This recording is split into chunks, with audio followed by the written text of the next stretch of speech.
since Rich and I, Dr. Bachman and I, both do robotics, we're just going to show you some videos of some robots we've done over the years. This is just one of the many things that we do that are done in this department. We, of course, find this particularly exciting because, this is what we do. So this video shows it's a camera on board a small fixed-wing airplane, and it's called a MAV, a micro air vehicle. But what's different about this particular one is the first one that could fly and walk. And here you see the technology we use. We call this vehicle mini wags. You see it run around. You see it running fast and climbing over stuff. And there's the vehicle, the micro air and land vehicle. You can walk off a building and take to the air, fly around, land, and walk.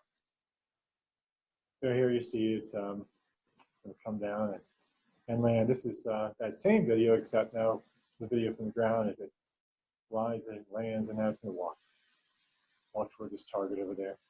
So it's the first small size vehicle that can both fly and walk. And what you see over here is a gecko it's just hanging out there on vertical glass. And you see the first robot to be able to climb vertical glass walls using a dry adhesive. There's that same robot, except it's using a Scotch tape. It's using office tape. And you can see it left a foot there, but it did climb and run around a bit. But this vehicle on your right now, the green stuff, is a dry adhesive gecko tape. This was done back in 2005. In fact, both of these videos that you've seen so far are done back roughly 2005. So then you see this guy's already started running all by himself. This is a greyhound. It's actually scaled 1-to-1 size with a greyhound female dog, a particular dog. And you see the rear legs walking along on a treadmill. What's exciting about this, it's a cool robot. You see the front legs are just dangling there because we don't have the control system for those yet. What is better known is the nervous system, how the nervous system controls the rear legs of quadruped mammals. And that's what's going on here. We have a synthetic nervous system controlling these rear legs of this dog robot. There's a expert in biomechanics of dogs. We saw this, he was really excited because he said this is beautiful, just like the animal, which we took as a tremendous compliment. And by the way, we worked with him on a research project. And what you see here is that mini legs vehicle running around. And what you see over here is a praying mantis robot. And you see where he's standing there and we poked him with a stick. It's capable. He also has a synthetic nervous system. And there's some math showing that, some of the math for that synthetic nervous system.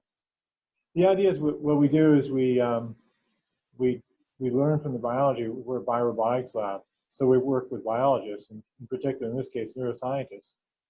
So they tell us as much as is known about the nervous system of these animals, and we use that to develop what we call a synthetic nervous system. And it's really a dynamic nervous system. We use as much of the biology as absolutely possible in developing these control systems for these robots.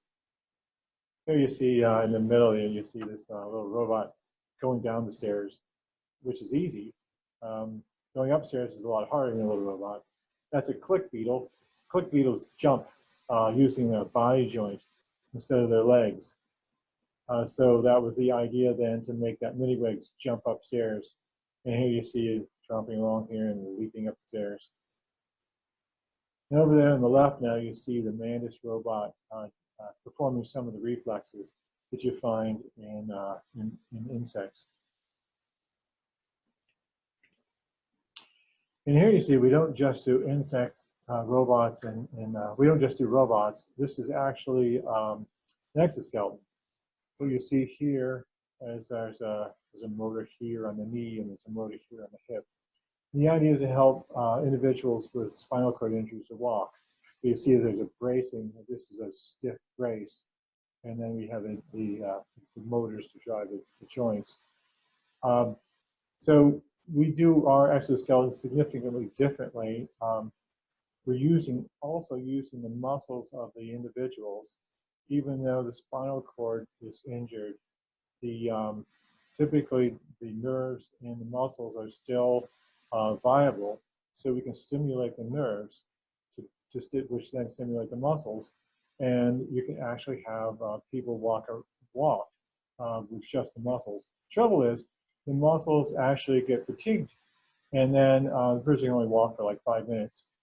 So if we put an exoskeleton on the person and add small motors, like you see here, now the motors can just assist the person as needed.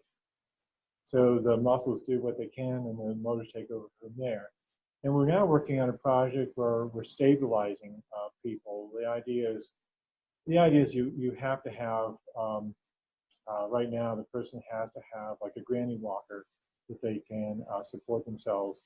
And the goal is to get rid of that and maybe just have a cane or something, so that the control system does the stabilization as well.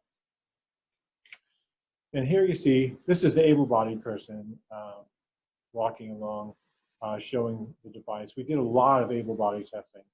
And the mask she has on her face is to measure oxygen consumption. So the goal, of course, is to have low exertion required for using this device.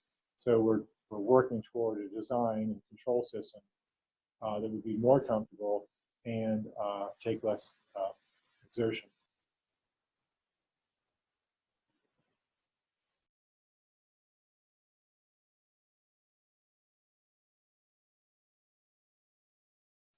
This vehicle is a larger legs vehicle. So you see the wheel legs.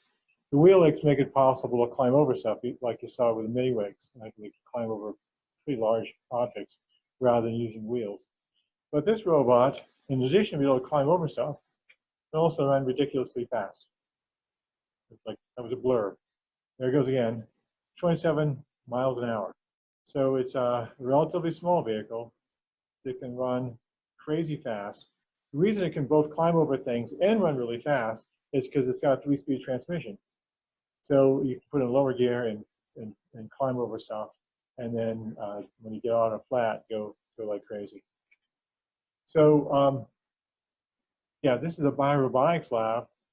So what we're doing is we're learning biological principles from animals, applying those principles to the development of robotics, of robots, both in their design and also in their control. And then we can actually use those robots as models. If those robots are models of an animal, then we can use that robot as a model of an animal to learn more and actually work with a biologist, not just take from the biologist, but actually work with a biologist, which is what we've been doing for like 30 years. And these are just some robots we've built over the years. This is Dr. Bachman's robot right here. It's over here. So you see some things here. The person pushing up the right. One of the students, he's the one that figured out the robot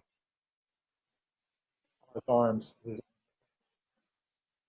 customer was very famous at Boston. So you see that dog.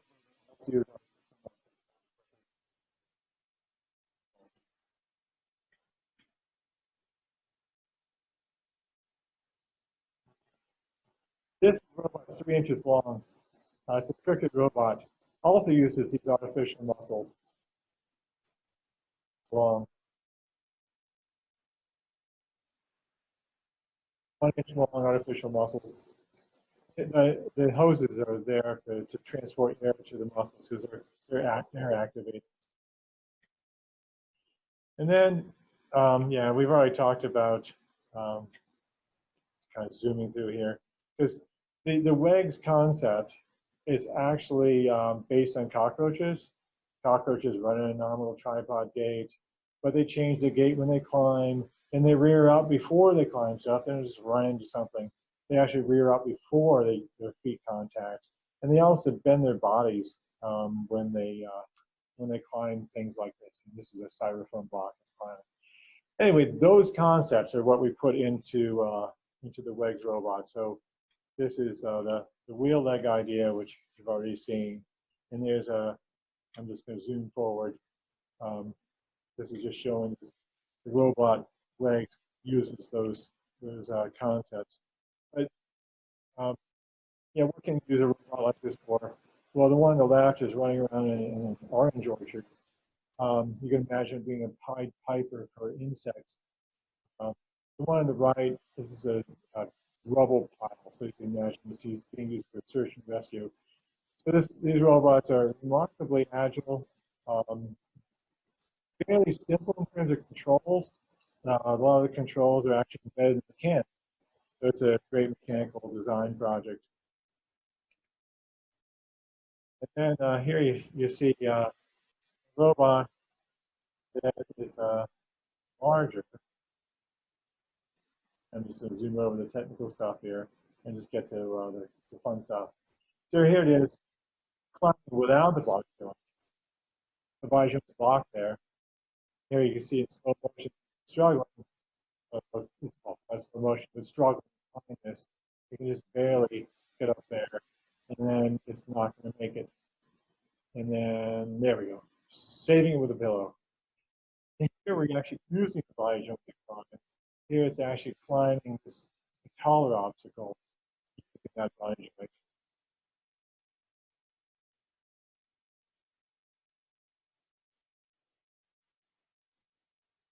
There you go. And of course, we've done some work with NASA, and this is what we call lunar WEGS. We're running on a Mars yard. We had a project with NASA Glenn here to develop this lunar WEGS. And Dr. Bachman told you earlier about the mining competition and digging up regolith. Well, the idea of this robot is a sample and return. So it's a small robot that could go out, dig up a sample somewhere, and bring it back to base. And we used the feet on this are concave. You see on the bottom right. If you go with the normal feet we use on WEGS, they just digs into the sand and go anywhere. But by going with these concave feet, it runs on top of loose sand. Anyway, that's enough. I think we've done a lot more things, but I think I've given you more than you really care about at this point. So you can find us at biorobots.case.edu. You can find these videos and lots more things that we've done. And we hope you visit them.